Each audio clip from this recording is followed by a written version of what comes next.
I actually saw this several months ago. It was posted in my Facebook boxing group, Hatman Boxing, and it is a comparison of the resumes of Anthony Joshua, Deontay Wilder, and Tyson Fury through their first 23 fights. And it really is no comparison. I've talked about this before, but it's nice to actually have it all in one picture, in one visual, in one graphic, so you can see a direct side-by-side comparison rather than switching between different BoxRec windows.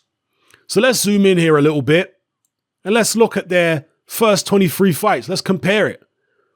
You see, the amount of criticism that Anthony Joshua gets is a bit absurd from Deontay Wilder and Tyson Fury fans. It's absurd, given how much stronger Anthony Joshua's resume is through his first 23. In fact, Anthony Joshua's resume after 23 fights is stronger than Wilder's and Fury's after how many fights has Fury had? 30-something fights. Wilder's had 40-something. And Joshua's after 23 is stronger than both of theirs. Still. But if you compare their resumes after, they'd all had only 23, there's an even bigger gap between AJ and these two. And I do have to shout out Barry Jones, the BT Sport commentator, because he was recently commentating on a Nathan Gorman fight against Kevin Johnson. And he talked about Anthony Joshua and the way Joshua was able to destroy Kevin Johnson several years ago. And these young guys like Dubois and Gorman aren't even able to come close to replicating Anthony Joshua's performance against that opponent.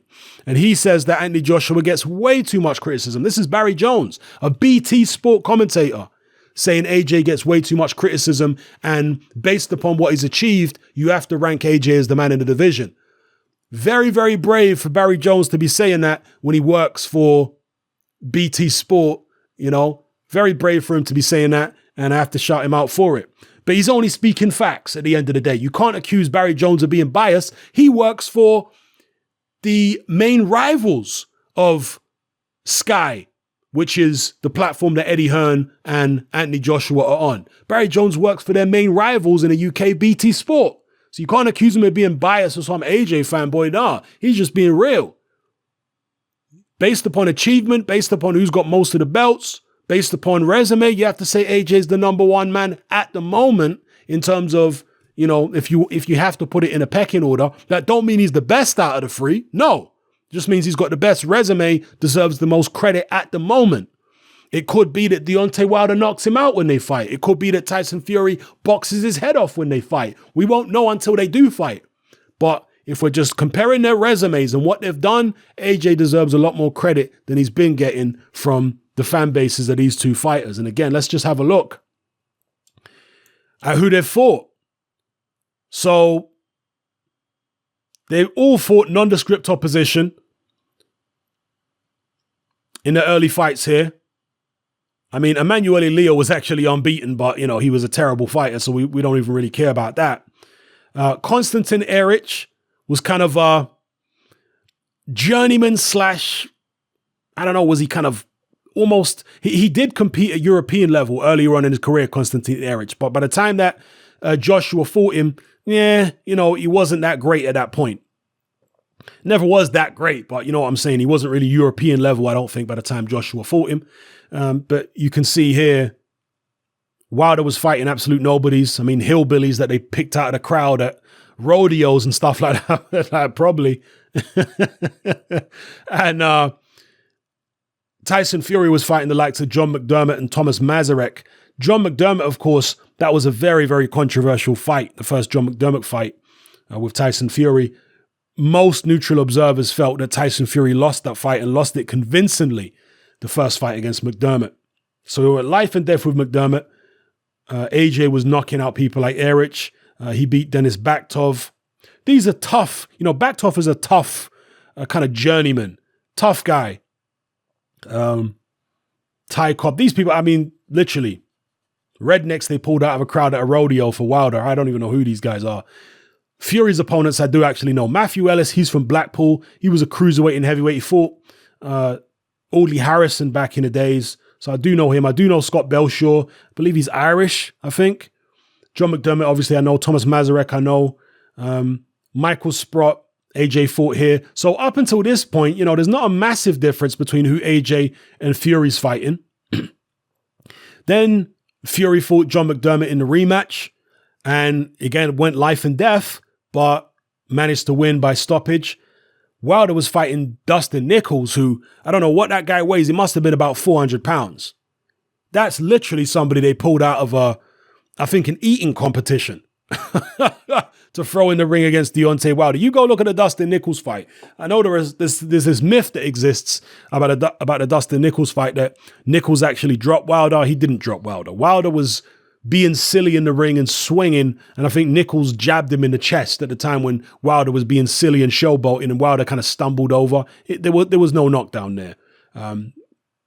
Certainly not from Wilder being hurt anyway. But be that as it may, that's who Wilder fought. Jason Gavin, an American journeyman, who AJ fought at this point. So again, kind of similar levels.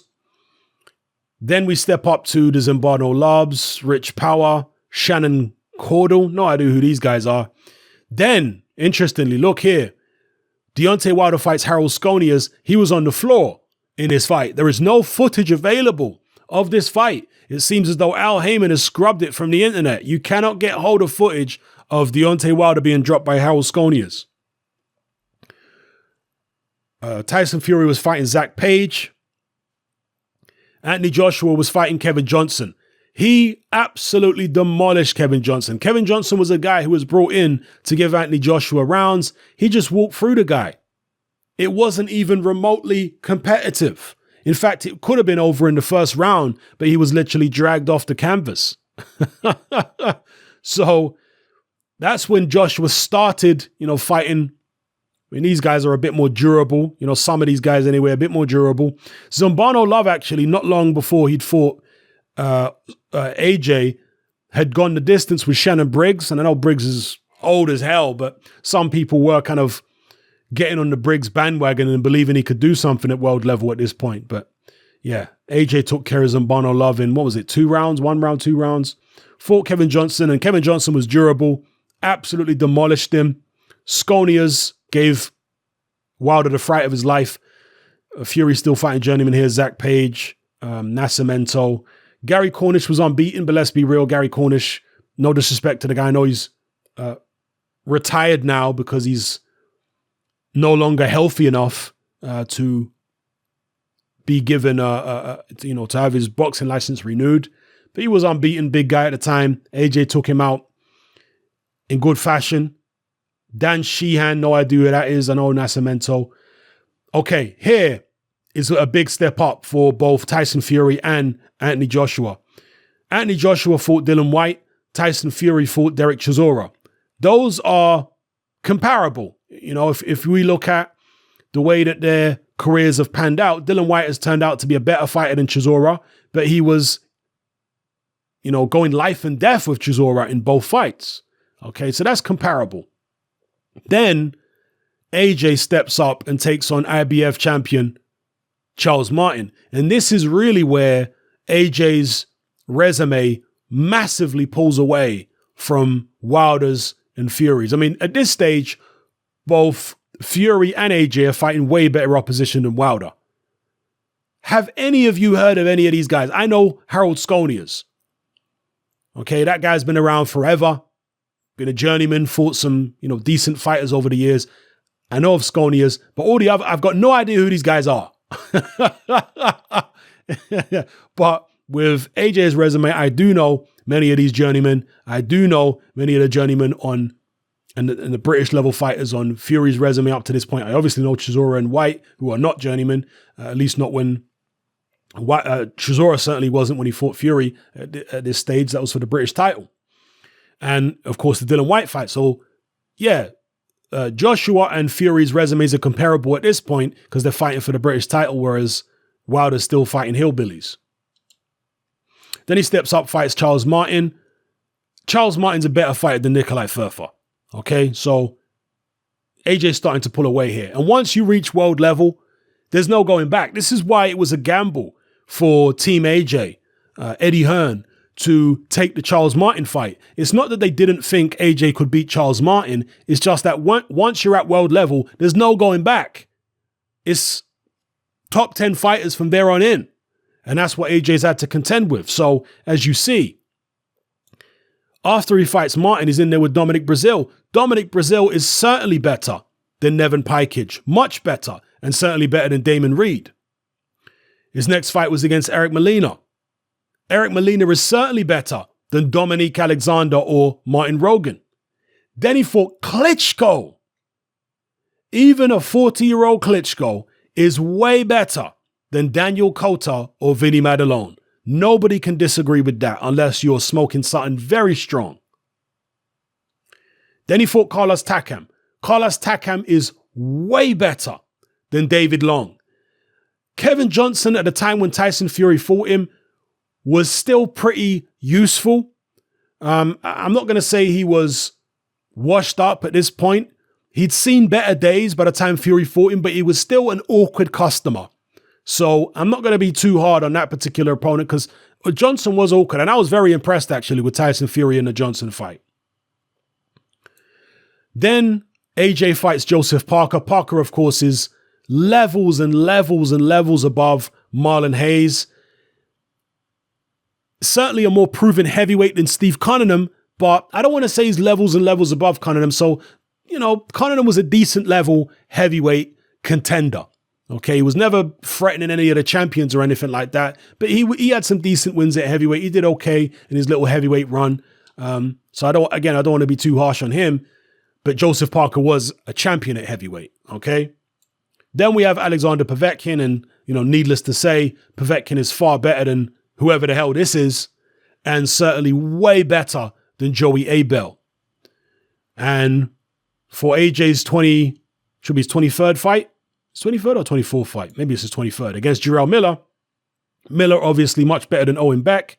And in my view, Miller is also better than Derek Chisora. Some people are going to disagree, but I've been saying this for years. I haven't just been saying this recently since AJ signed to fight Miller. No, I said a long time ago, long before Miller was ever in the conversation for fighting an Anthony Joshua. I was saying Miller's better than Derek Chisora. Because I was saying a long time ago that I would pick Miller to beat Dylan White. If I'm picking Miller to beat Dylan White, and in those fights, I mentioned the fact that I'm picking him to beat Dylan White because I think Miller can apply more pressure than Chisora did against Dylan White. And just do what Chisora did, but better. He's a bigger guy, stronger guy than a Derek Chisora. So for me, Miller's better than Derek Chisora. And yeah, that's their resumes compared for the first 23. So really and truly, you look at particularly this area of Anthony Joshua's resume for his first 23 fights, it takes an enormous steaming dump all over Tyson Fury and Deontay Wilder's resumes for their first 23. So let me know what you guys think about this in the comment section below. There can be no debate. You have to give more credit to Anthony Joshua than you guys have been doing. I know you're not going to, because you have an agenda. You're biased. You have no objectivity whatsoever. You don't even know the meaning of the word objective. You don't understand the concept of it, which is why you accuse me of being biased when I'm being objective, because you're projecting your own biases onto me. It's what fanboys do. Very good at it. Let me know what you guys think in the comment section below. It's happening. I'm out. Join me on Patreon. I upload a minimum of 2 podcasts every single week, covering a wide variety of controversial topics, as well as live stream Q&A sessions. Take a look on screen right now at some of the podcasts I've produced so far. For just $3 a month, the equivalent of about £2 a month, you get access to all my new podcasts and my entire back catalogue of past podcasts, including my popular Confessions of a Nightclub Bouncer series. You can listen on your computer or on your smartphone or tablet by downloading the Patreon app from the Google Play Store or the App Store for free. The Patreon app also allows you to download each podcast in MP3. For less than the price of a cup of coffee, you get access to dozens of hours of exclusive content. It's easy to sign up, there's no contract, and you can cancel at any time. So come and join our community of free and critical thinkers by signing up with me here on Patreon today.